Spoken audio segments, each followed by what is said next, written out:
So here it is, the Infinix Smart 10 with a 100K or $69 price tag. That's for the 3GB, 64GB variant, of which I will not recommend. Oh my God! You know, there's something about budget phones. They are not trying to wow you, they are just trying to work, and honestly, that's okay.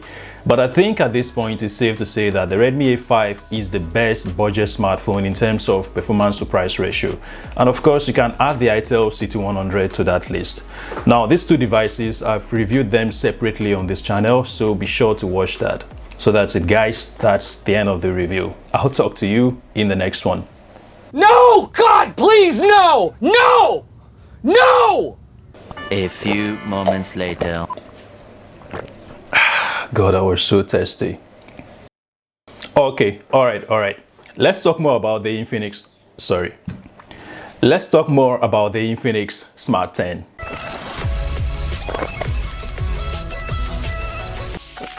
Inside the box, you get the phone, a Lucid case, a 15-watt charger, a USB-C data cable, and your SIM ejection tool. No free wired headphones this time around. If it's in yours, let me know in the comments. Okay, so to be fair, there are a few more little differences in comparison to the Smart 9 of last year, some of which I like and the other not so much. Like the design and hand feel, for example, it looks more dated and simple in the eyes.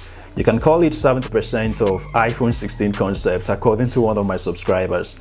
Slightly smaller and slightly lighter, suitable for prolonged use with good grip. The side-mounted fingerprint scanner is conveniently placed for easy access, enhancing the overall user experience.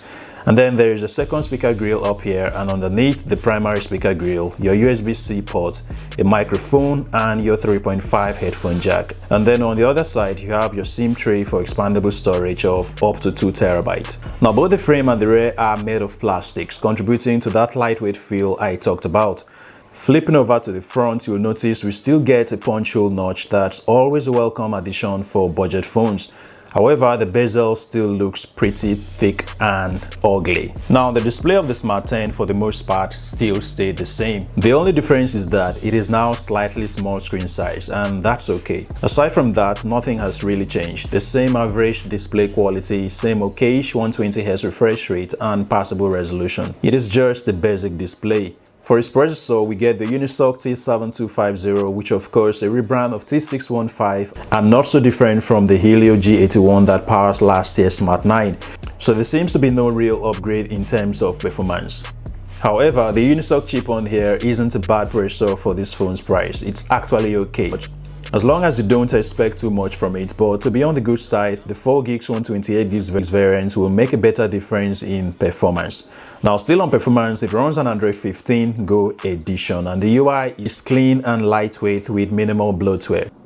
Navigation feels smooth, and Infinix has kept things simple with XOS 15.1, making it intuitive and easy for first-time users to get around. The Infinix Smart 10 still retains the same 5000 mAh battery, but the charging brick has seen a slight upgrade, moving from 10 to 15 watts. That took the phone from 0 to around 50% in roughly 30 minutes, which is a welcome improvement, but 18 watts would have been a good fit. Now, for the cameras, this is where Infinix cut more corners, giving you a downgrade from 13 megapixel to 8 megapixel main camera in 2025. Very interesting, Infinix. And what they gave you instead of a better main camera system is an IP64 rating, of which still falls under basic splashes. But let me hear from you. What do you think about these shots taken from the 8 megapixel main camera Infinix gave us for the price of the Smart 10 this year? For me, not so bad. Sometimes it takes good photos and other times not so good. The 8 megapixel selfie, on the other hand, seems to do a better job than the main camera. But let me hear from you in the comment section below.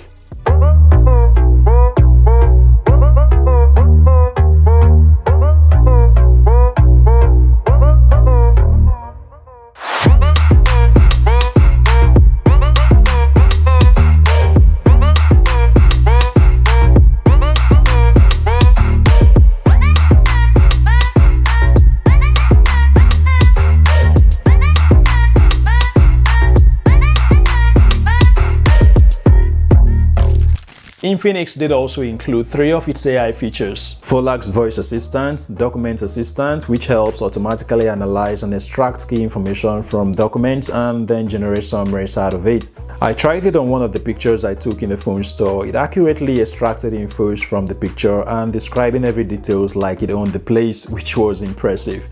And then there's the writing assistant, which literally helps rewrite, correct spellings, and also generate summaries. 3 cool, likable AI features. At the end of the day, the Infinix Smart 10 is one of those good-looking devices that will do what you need: calls, chats, social media, a bit of games, and that's about it. It is not special, not powerful, just one of the low-budget phones of 2025. So let me know what you think about the Infinix Smart 10 in the comment section below, or if you're watching from your Infinix Smart 10 already, let me know what your experience has been so far in the comment section below. As always, thanks for watching, guys, and I'll talk to you in the next one.